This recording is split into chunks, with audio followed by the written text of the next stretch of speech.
Welcome to The Stack, an almost weekly web show where we talk all things Magic. I'm Matt, and today we're taking a look at the first official wave of Khans of Tarkir spoilers. Starting things off with a bang, we have Onslaught Fetchlands. Holy cow. There has been a lot of debate over whether or not these would be reprinted in this block, and I guess now we have our answer. Not only is this going to make Standard great, but these will also finally be legal to play in Modern.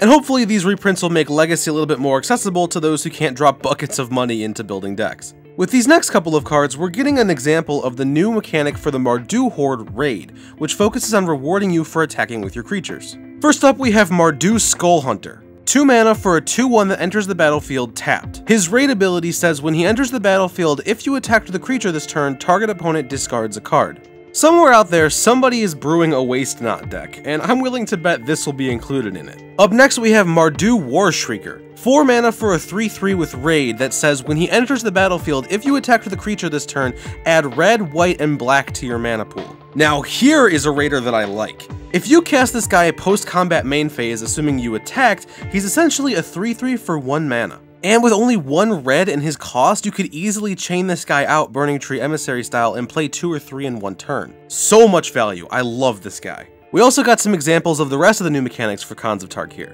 First up, we have Inok Bond Kin. 2 mana for a 2/1 Hound Soldier with the Absent mechanic Outlast, which says pay 2 mana and tap to put a +1/+1 counter on this creature, but you can only Outlast as a sorcery.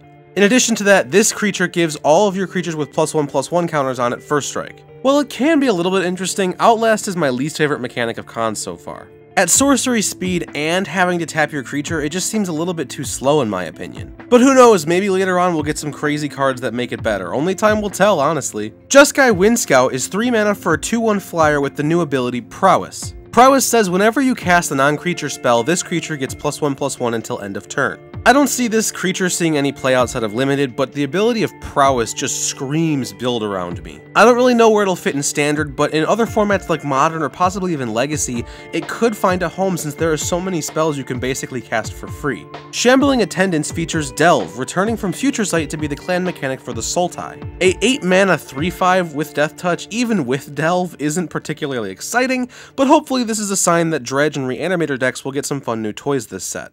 Heir of the Wilds is a 2 mana 2/2 with Death Touch that features the final clan mechanic, Ferocious. Getting a creature with 4 toughness is not that hard to do right now in Standard, especially in the Tamir colors, but giving this guy +1/+1 until the end of the turn is a little bit underwhelming. However, a 2/2 with Death Touch for 2 mana is awesome, and you can better believe I'll be drafting this all day long. Next up, we have a handful of new Morph cards. First up, we have Ice Feather Aven. A 2 mana 2/2 flyer with Morph 3 that says whenever he's turned face up, you may return another target creature to its owner's hand. It's an interesting card, but it probably won't see a lot of play outside of Limited, although its Morph effect could possibly be pretty useful in some mid-range decks if they don't give us anything better.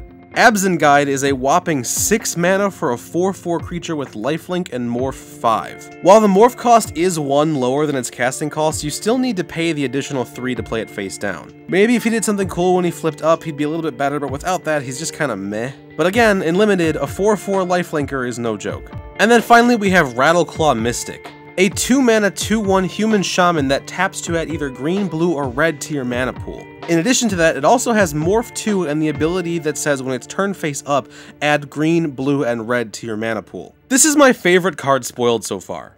A mana dork that taps for 3 different colors? Awesome. Potentially 6 mana on turn 3? Even more awesome. Colorless Morph cost. Oh my god. This guy will see so much play, it's not even funny, and he's the buy a box promo. Yes! Okay, we have a few more stragglers before we get on to the rares. Bitter Revelation is a 4 mana sorcery that lets you look at the top 4 cards of your library, put 2 into your hand, and the rest into your graveyard, and then you lose 2 life. The best part about this card is its flavor text, honestly.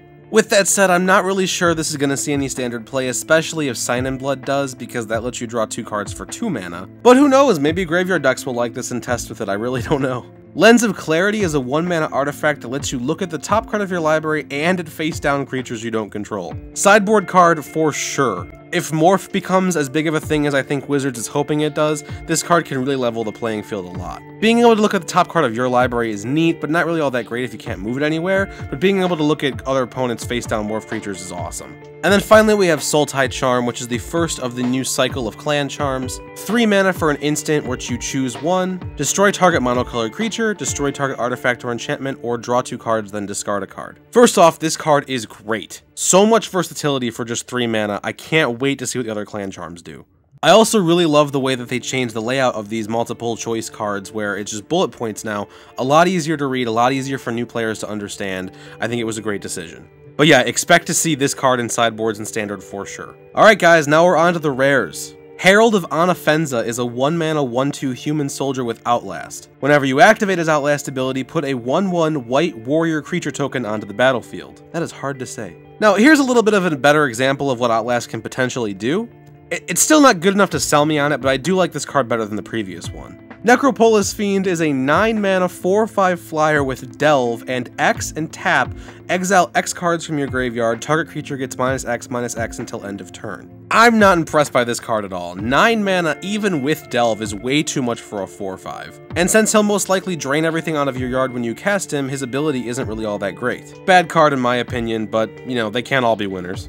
Dragonstyle Twins is 5 mana for a 3/3 creature with Double Strike and Prowess. This card is a limited bomb if I've ever seen one. Double Strike in that format is just ridiculous, and I'm not totally sure if you'll see play outside of limited, but he looks like a really fun card, so who knows. Now on to a few more tri-colored cards. Temur Ascendancy is a 3-mana enchantment that gives creatures you control haste, and whenever a creature with power 4 or greater enters the battlefield under your control, you may draw a card. I doubt it'll see any standard play, but Animar decks will love this in Commander.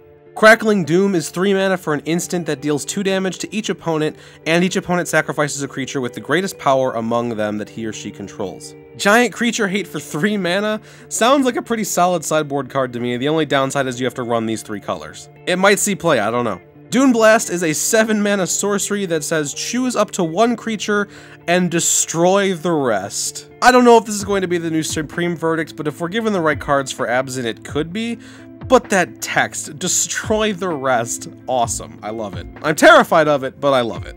We also got 2 new Planeswalkers spoiled this weekend. First up, we have Sarkhan the Dragon Speaker. 5 mana for a 4 loyalty Planeswalker. His +1 ability says until the end of the turn, he becomes a legendary 4/4 red dragon creature with flying, indestructible, and haste. His -3 says he deals 4 damage to target creature, and his ultimate at -6 gives you an emblem that says at the beginning of your draw step you may draw 2 additional cards, and at the beginning of your end step discard your hand. So I don't really think Sarkhan returning surprised anyone, but returning as a mono-red Planeswalker certainly surprised me. His +1 basically turned him into Stormbreath Dragon every turn minus the white protection, but that just sounds like a ton of fun. His -3 is pretty cool in some situations.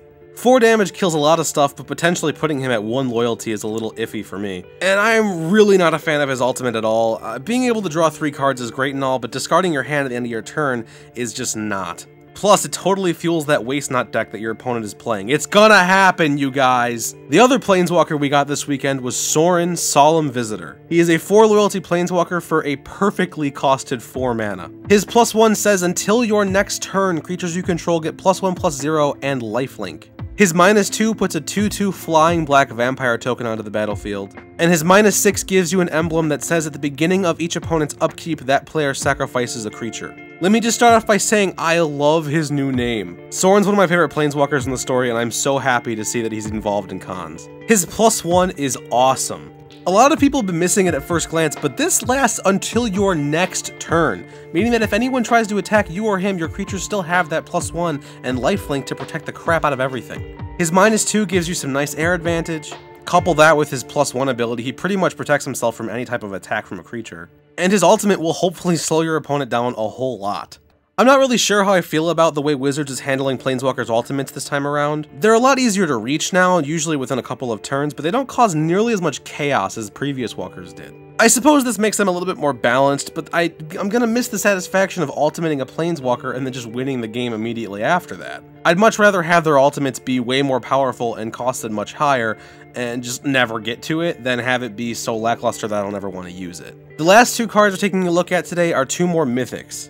First off, we have Ugin's Nexus, a 5-mana legendary artifact that says if a player would begin an extra turn, that player skips that turn instead. If Ugin's Nexus would be put into the graveyard from the battlefield, instead, exile it and take an extra turn after this one. This is a totally sweet EDH card. Extra turns in non-blue colors is just really, really cool. And the story flavor of this card is way too exciting. For those of you who don't know, Ugin was the dragon planeswalker that helped Sorin and a yet-to-be-named planeswalker seal the Eldrazi back in Zendikar. Wizards has said that time travel is going to be a part of this block, so maybe we'll get to see this dragon planeswalker in a future set. Or even better, the return of the Eldrazi. Oh god, I'm so afraid. And finally, we have the Khan of the Jeskai clan, Narset Enlightened Master. For 6 mana, we get a 3/2 legendary creature human monk with first strike and hexproof. Whenever she attacks, exile the top 4 cards of your library. Until the end of your turn, you may cast non-creature cards exiled this way without paying their mana cost. What? I'm already brewing EDH decks with her in my head right now. Aside from that, in like constructed formats, possibly triggering prowess on other Jeskai creatures 4 times in a turn would be insane. Probably pretty rare, and I really doubt she'll see standard play, but I still love her. And that is it for this weekend's spoilers, you guys. We had a lot to go through in order to catch up. Sorry for leaving out some of the stuff that was spoiled earlier on, like the dual decks cards and whatnot. We figured everybody had seen those already, so there wasn't much of a point in putting them in the video. We're still trying to figure out exactly what kind of schedule we want to be doing with these spoiler videos. Once a day might be a little bit tedious, but we also don't want to fall behind either. So maybe let us know in the comments what you think we should be doing, what you guys want to see from us. And yeah, what do you guys think of Khans so far? I know we're all really excited about it. Just super cool legendary creatures so far, super cool planeswalkers so far, fucking Fetchlands. Oh my gosh, this is so awesome. And we've only had about 30 cards spoiled, so who knows what's in store for us for the rest of the set. If you guys want to stay up to date with all the latest Khans of Tarkir information, please go ahead and give us a like and subscribe to the channel. We're going to be doing regular spoiler videos as well as deck text and gameplay and stuff like that as usual. Thank you all so much for watching, and we'll see you in the next one.